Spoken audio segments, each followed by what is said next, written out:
Welcome to Skippable News, where you can skip to the part you want by going to the menu in the description below or via the progress bar. Haven't figured it out by now?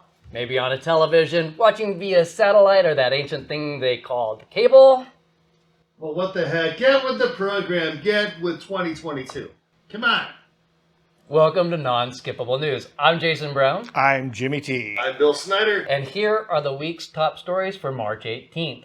We have the second part interview with Dingo. We have the second part interview with Kendra Atleework. And then, guess what? What? We have the second part interview with Shawn Lum. And then we have something new and exciting that we've never done before. We have Fred Rowe with the fly fishing report. We have the butthurt comment of the week. We have my gripe with Facebook. And then we'll just go from there. Sounds good. Doesn't it? I'll watch this. A lot of things. Go I where? might even subscribe and commit suicide. Well, you know, there's a hope. You've given us all hope, then. No, suicide is nothing to laugh about. Damn it, Bill. Anyway, do we have to put a hotline down there now? Like if you're experiencing like on television? We could use a hotline. I guess we'll put a number down there if you're experiencing these tendencies by watching our show. Dingo, good guy. Does love to talk. That might frustrate a few people as they encounter on the street, but deep down, if you get the chance to know Dingo, he is a good guy. I like him. He's a friend of mine, and he does regularly come to the office, which sometimes stresses my buddy Jimmy out a little bit here. But he had a lot of good things to say in an interview with Chris Langley about Amaka. Let's go to Dingo and try to wrap up that interview. In the paper today, there was a news story, but it was basically the people from Amaka thanking the different organizations that had reached out. And they said that they're figuring out what services they can still provide or what parts of services. They don't want to just cut everything. So how does that affect you? Or what are you thinking? Well, when I initially heard that everything was falling through, I was able to contain myself barely, but the fact that I have a Section 8 voucher, and now there's quite a chance that I won't even be able to utilize it is just... Because you need their help to utilize it? I'm trying to see if another person that I know who's perhaps a social worker might be able to do it. He might be able to assist me because he works a lot with the community. Does it take a social worker? It takes somebody that knows about poverty, about people, a person who's good working with people, and a person who's efficient and understanding. And you know, the thing about it is these days there's hardly anybody that works with people that are poor that really knows what it's like. There's not a lot of people that have really been there. You know quite a bit about it, certainly. Not by choice. No one would choose that. No. But I know you've talked to me before about homelessness and your experiences, but you don't think you could do it yourself. You need somebody else. No, there's just no way I could do it on my own. I'm just not capable.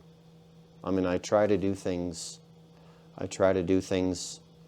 for myself, and I try to help others, but this is just kind of massive. This is a massive thing to take on. So what is your relationship with Amaka right now? Are they reaching out to you to say this is happening, but we can still do this? Or have they not explained what services they can provide? Well, considering that the two people that were helping me, at least according to what I heard, have been let go. So they haven't actually told you that? They actually did the other day when I met with them. And I'm just sitting here expecting something to come up about housing that had been talked to about just the day before, and then totally opposite happens. I don't know at this point what's going to happen. It's bad for me and a lot of other people that have these vouchers. Uncertainty is really difficult, and there's been so much uncertainty lately in our culture and in our economics and everything. And it's really hard when you don't know what's going to happen. It's very difficult. How do you deal with that? I mean, do you have, any things that you do? I try not to deal with it. I try not to think about it. But that's a fair way of. I mean, I stay busy. It's not always easy when you suffer from depression. Initially, it was very hard, but today I'm better at distracting myself. The whole key is distracting yourself from these things that when you think about them, they bother you, and this is very upsetting about this. But I'm so busy during the day, but it doesn't keep it from being, it doesn't keep this from existing, but it keeps it from my mind so I can carry on. I think that when you read about it in the paper, you know, it's about money, but what it really is a story of people's lives like you. And I think the more you can advocate for yourself and explain what it's like, the more helpful it is. So we will come back to you, in other words, as things go along. So at least we've identified that IMACA has had a profound immediate effect on what could be your future, I think. And hopefully things will work out. I think the community is reaching out to it, or at least parts of the community are reaching out to IMACA. So we'll come back to Doug in maybe a couple of weeks. Is that fair? Sure. See how things are going? Sure. God willing, they'll be better. Yeah. Homelessness is a real problem, and we need to support IMACA. Yeah, we definitely do. So thank you, Dingo. Thank you, Chris. What's next on the list? Amaka just got another $25,000 from the city of Bishop. That's great. And That's I mean, great. that's awesome that the community is getting behind it. But really, when you think about all the services that they provide to this community, that's gone like that. I mean, they're a great group. Let's keep them alive. Let's keep the people that depend on them functioning. Yes. What's next on our docket today? Let's see. We have Kendra Atleework, That's right. actress, great author, has the wonderful, and I'm messing her Miracle Land? Country. Miracle Country. Which is not just at Spellbinder. I have a it's client. not. No, I have a client of mine, Blue Lupine, down on Line okay. Street, Line and Warren down there. I was in there today working on a computer. Jaspin, call. That'll be $150. It will be, won't it? Anyway, I was inside there, and right there, Miracle Country. Okay. Which, if you haven't been in there, it's been a long time for me. The remodel that they did years ago is just absolutely Not been in beautiful. since the remodel. It's a beautiful store. And I understand at Spellbinder there's a whole section, is there not? Right, of Kendra Atleeworks. She's a local institution. Yeah. I was locked up in one once. Yeah, you should be again. Still. And if you need to, you can still call that number down on the front of the screen when we started. Anyway, Kendra, great person. Thanks for introducing your bill. Let's go to that. Chris Langley here, and I am back with Kendra Atleework, who wrote the book. It's a memoir, and I don't typically read memoirs, but boy, I just love this book. It's called Miracle Country, and one of the things I really am interested in landscape because I'm the film commissioner, and that has led me into looking at landscape in a lot of different ways. And people come here to film as landscape, but you make the point in the book about landscape and home and your reflections on home. Could you talk a little bit about that? For me, and probably for many people who know the Eastern Sierra or feel deeply attached to their home landscape, wherever that might be, the two parts of my life, my family and my home, my family is inextricable from the landscape. Yeah. I couldn't tell the story of, when I first started writing this book, I thought, well, I'm just going to write a book about the Eastern Sierra. But I found I couldn't tell that story without telling the story of what the place meant to me and the people that shaped me, and by extension, in a way, all of us who love this place. So they're combined, they're merged. We're nothing without where we come from. I can't even imagine who we would be. And I think many people who have found the Eastern Sierra and who call it home feel that way. Mm-hmm. I do too.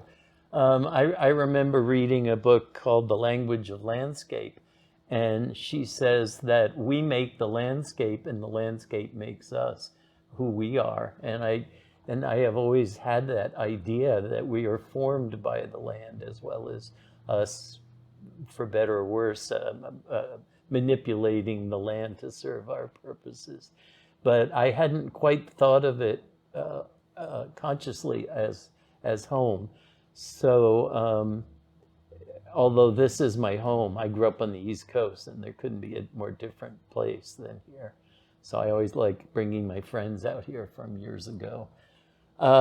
Did you want to read the piece in the book about home, or? Yeah, I'll read a little passage from the book to give you a sense of some of the language about the Eastern Sierra. To understand the place we call the Eastern Sierra, you must be able to see what is no longer here. See what hides. Change your definition of big and empty and small, of good and bad. Bend and search the desert floor for the near invisible petals of a crowned mulia, and then look up to mountains that seem to rise forever. This dusty margin of California draws and then replicates the kind of people who have never completely adjusted to a human scale.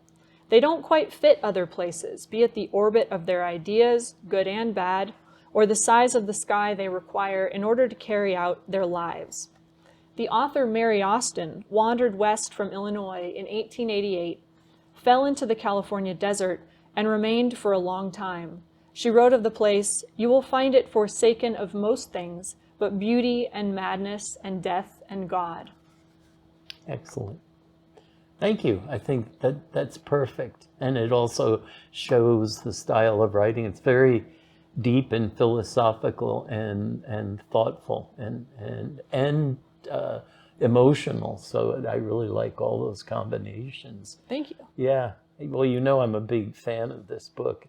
And it wasn't a surprise exactly, but it was such a joy to discover so many things in the book that I hadn't thought yet. And that's, to me, one of the values of reading a book like this.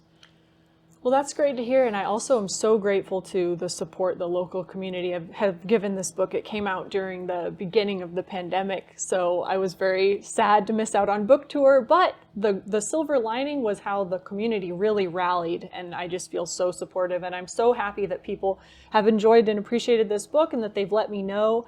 A lot of some reviewers have said it reads like a love letter to the Eastern Sierra, and that's exactly what I wanted it to do, so thank you. Yeah, a love letter, but with challenges, sort of. Yeah. You know, every love, I think, has its own challenges. Well, real love reflects, sees the whole, Yeah. including the dark parts and the complicated parts, and that includes love of a place, I think. Yeah, I love Spellbinder, who have been a great support of you. You walk in there and there's this wall of Kendra. It's just... They're wonderful. Yeah, they are good. Lynn is terrific. So Yes, support local indie bookstores. Yes, and it seems to be hanging in there, COVID or no COVID. Yeah, So that's community exciting. rallied for that as well. Okay. We will be back with Kendra. Wow. All right. Another amazing person in the Owens River Valley is Shawn Lum, and she's the curator of the Eastern California History Museum. Eastern California Museum. I Eastern know, California it's Museum. so hard. I struggled with that the 3 times that we tried doing this before. I formatted the card and lost everything. ECM. I have different acronyms for that. But let's go to Shawn. She's an amazing person. I think it's sort of a different environment than there used to be. We really care what the indigenous history is, and we really value the people who can report on it. So that's really good. So the museum, you come in and there's parking on both sides of the museum. That's true. It's a little confusing. And well, no, that isn't confusing. It's convenient, actually.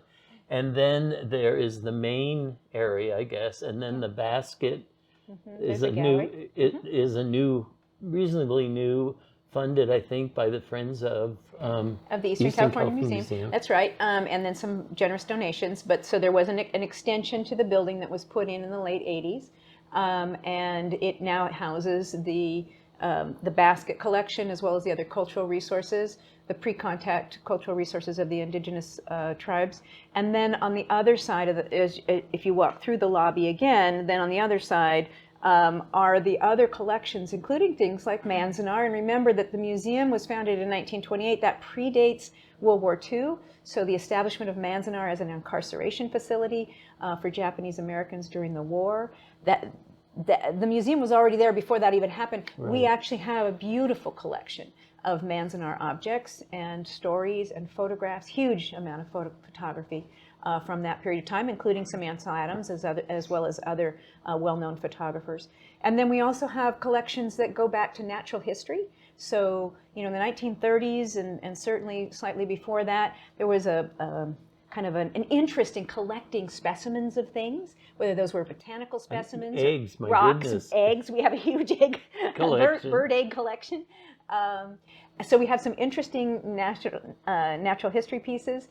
And then going into other elements like well-known mountaineers who really established themselves in the climbing circles of the 1950s and 60s. So, Norman Clyde, Smoke Blanchard, some of the real names in pursuing the mountains as quests. Really, those kinds of individuals, but also the things related to them. And then mining and ranching, we have implements and artifacts related to the different industries here. Cerro Gordo, which was the mining district that was one of the largest silver mining districts in the world at the time, which is just outside of Lone Pine. We have quite a bit on Cerro Gordo as well as other mines and miners. And that really, tells the story of post-contact, of the Euro-American settlers who chose this valley to be home, whether they brought with them skills for ranching or for mining or for exploration. Those are all things that we shepherd those stories. And right now we're getting excited about celebrating, I guess, and that's kind of an interesting word to use, but memorializing the earthquake of 1872, because it was still one of the largest recorded earthquakes anywhere, and certainly in California. And that earthquake leveled the town of Lone Pine.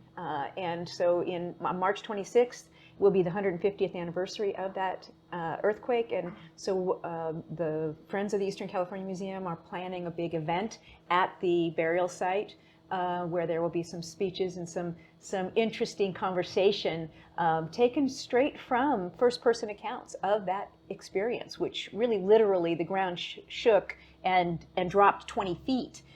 So the escarpment is rather visible, but so we're kind of planning, a way to bring that story back for people to understand it more and to be interested in the geology of the area that could make that huge earthquake possible. We still think about it because we still have earthquakes. Nothing quite that grandiose, I hope. Yeah. But we'll find out. But we are on some fault lines, and it does definitely mean that the ground here is active underneath our feet. Now, behind the museum, west of the museum, there are a bunch of buildings. What are those? So they call that, Little Pine Village. There's an area there where some reconstructed buildings that mimic, some of the activities, say, for example, blacksmithing or a brewery or that kind of thing. So there's some pieces that were salvaged from buildings. There's a brewery back there? There is. There's a brewery building back there. Wow. It's not currently active, however. Oh.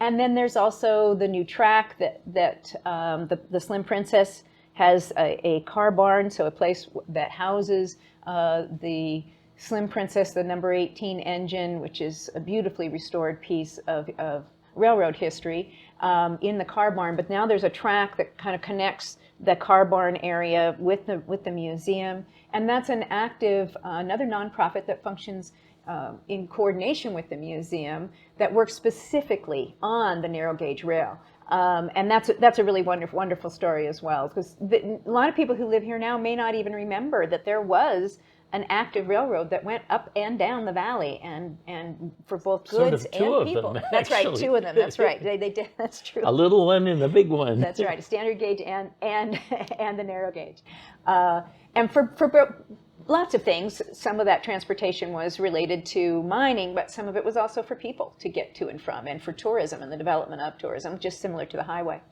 Thanks, Shawn. Thanks, Chris. And you see the center of all this? Chris. No, Shawn Lum's a great friend. I was down there at the museum with my sister. I had to do some work in Lone Pine, and I went in just to say hi to Shawn, and she gave me a full tour of the museum. And it's amazing all the stuff that's in there. Mm-hmm. And to have somebody talk about it and what each piece is brings it even more alive. Yes. And I'm working with Shawn to maybe bring something to that museum, hopefully in the future, that will give you that experience. Let your little imagination teaser. work. Yeah, Oh let my your gosh. imagination work. It's going. Fred Rowe, fishing report, was in here this week, as usual. Let's go to Fred.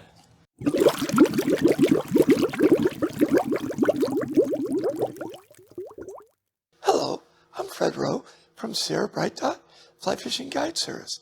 I've been teaching, guiding, writing, and lecturing on fly fishing in the Eastern Sierras since 1982. Let's get to this week's fly fishing report. Weather is always a big thing in winter time.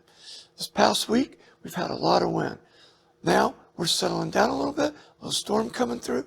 Hopefully we're going to have nice, warm spring days, and that makes fly fishing great. Let's get to Hot Creek. Big thing here is still access is limited to walking in off of the road, both to the interpretive site and into the canyon. Well, midges in the morning, blueing olives coming off noon to about 1 or 2. When there's no wind, blueing olive hatch has been great. Fly patterns. Well, tiger and zebra midges and those patterns also in pupae imitations, along with the olive quildagon and the beadhead flashback pheasant-tail nymph is what's working there.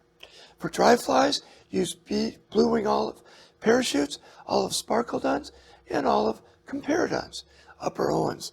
Snow's going quick, but you still got to walk in to access the spots. It's anywhere from a 30 to 15-minute walk in to where the fishing's at its best. Trophy trout are still in the system, spread out pretty good, so it's just a matter of finding them and fishing to them. We're using the fishing through the real deep holes, runs, and cut banks, and the flies we're using up there are stoner nymphs, green gold prince nymphs, gold ribbed hare's ears, and egg patterns. Everything but the egg patterns in a size 12 on a size 12 jigged hook. Okay, let's come down to the Owens Valley. Let's talk about the lower Owens. It's dropped a little bit from 100 to 85 CFS, and it's affecting the fishing just a little bit. Morning has been nymphing with midges, and we're also switching over to beadhead flashback pheasant-tail nymphs and olive quildagons about 11 o'clock prior to the hatch of the bluewing olives coming off. And then midday, 1 to about 2 or 3, because of the time change, is when bluewing olives are hatching. And then we're using dry flies, like a bluewing olive parachute, the olive comparadon, and the olive sparkledon. Okay, my favorite water, fishing really tough right now, and that's Bishop Creek Canal. Water's real low, real clear, and what we're doing there is using a dry and a dropper to keep from spooking the fish. I'm using an Adams parachute for the dry, and for the dropper, I'm using beadhead flashback pheasant tail or a zebra midge, or the can be found through Sierra Bright Dot on Facebook and Instagram. Thanks, Fred. Talking about fishing, we just had a big event this last week. We did. On Saturday, March 12th, we had the 53rd annual Blake Jones Trout Derby. Didn't have it last year because there was some type of flu bug or something going around. I don't know. I remember about it. Yeah. But great participation. It's amazing that flu bug just disappeared. It did. Just like... You know, all Putin had to do is invade Ukraine. If he Hey, would have done this 2 years ago. No politics. No Oh, politics. sorry. No politics. Bleep, bleep, bleep. Anyway, So, moving on. Moving on. We have no opinions here. No. That's why we have no viewers. Hi, Mom. We have one. If we take an opinion... Anyway, tell us about the trout derby. Tell us So about the after traffic. last year off, for whatever reason that was, then there was the 53rd Annual Trout Derby is Saturday, March 12th. About 400 participants, $10,000 worth of prizes donated by local folks, which is fantastic. 500 some fish, most were in the 1 pound range. One person brought in a 5 pound fish, salmon from Vaughn's. But you never know. Anyway, tell us who It was already filleted. Who came the farthest? Who came the farthest? So the furthest was from Tillamook, famous for their cheese, I think. Oh, and their ice cream. And their ice cream. Their Tillamook, dairy. Oregon. Tom Herka Tom Herka. Yeah. Well, thank you, Tom, for coming all the way from there. Events that are happening coming up, I'm going to give you one. Climber Coffee is going to be happening this Sunday from 9 a.m. to 10:30 at the Pleasant Valley Pit Campground. Bishop Climbing Rangers are available for free coffee and a chat about local ethics and stewardships, simple things that you can change that will help keep climbing enduring for the years to come in Bishop. Jimmy, what else is going on? I want to comment on the ethics. There's lots of things you can do. There's things you can do correctly. There's manners, there's ethics, there's ways to do things. Yes. Fred Rowe talks about that, about if there's somebody fishing, don't go stand next to them. Yeah, give it's them a big some pond. space. So It's the stand big 2 pond and feet, the big you know? river. Yeah. ethics is important. Let's stand right next to them. Give them 2 feet. So yeah, Now- that'll help the climbing be enduring, to make the climbers be endeared Yes, by yes. the local and not citizens. hated. Yes. Yeah. Manzanar National Historic Archaeology Program is starting on March 24th through 29th. Now, this is a good thing for you to do. You can go to Manzanar. They'll show you how you do archaeological work on the children's orphanage, the hospital, and the administration building. So this is a good project. This is worth wait. It's righteous. So you actually become An an archaeologist. archaeologist uncovering items. Didn't you do that once? I did 10 years ago. I had my little fedora, had my whip. They didn't appreciate it. He always has his whip. I do. VS in the morning. I've got it in the car right now.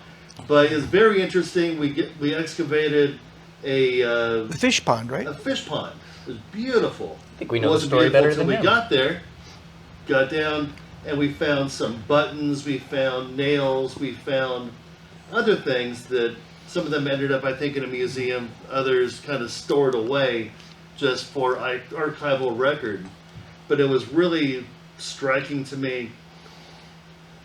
Picked up this button that you could tell is from a child's shirt. Like, this child is either a senior citizen or, Yeah. because it's been 70 years 70, since wow. someone has touched this button. Wow. And the last person to touch it was a Japanese American there Against their will. Yeah. So that's March 24th through 29 at Manzanar. You might check the website to make sure it hadn't been canceled or changed, but it's a righteous project. I Yeah. recommend it. Always check the website of Bishop Chamber of Commerce. They got another event coming up. It's the Flash Foxy Climbing Festival. It's going to be Friday the 25th of March from 5 to 8 p.m. If you want more information about that, it's a Flash Foxy Climbing Festival. Welcomes all women and gender queer climbers to join us at this event. Be a part of that. All right, butt hurt comment of the week. Get this one out. WTH, tip box taped to the outside the drive. The window at El Pollo Loco looks like trash. Now you want $15 an hour in tips? Nope, not a chance. Ask a real waiter or waitress what earning a tip is about and how much they get paid. Wow. There's an opinion. It's an opinion. They're not demanding a tip. No, they're not. It's just an opinion. Yeah. It's It's just like if you want to. give us what. If you don't, Yeah. drive on. Be about your merry way business. And they have them, at Jack in the Box, Starbucks, other places. I don't think I've ever done it El Pollo Loco because I do the order online and go pick up my food. But Oh, see, I'm even lazier. I'd order online and, and then have to bring drive it to through. my car. Oh, you are pretty lazy. Oh, All right, boy. my beef with Chico. Facebook. We just put an ad out for an actress. We also need an actor, by the way. It's not going to be this next week, but the following week we're looking to film for a commercial. We needed a woman to either be pregnant or fake being pregnant, but Facebook wouldn't let us put the ad out there. Or boost it because it was discriminatory. Yes. I don't know how that would be discriminatory. Men We didn't get see the- pregnant too. Come on. Well, I'm Dude. not even asking for the woman.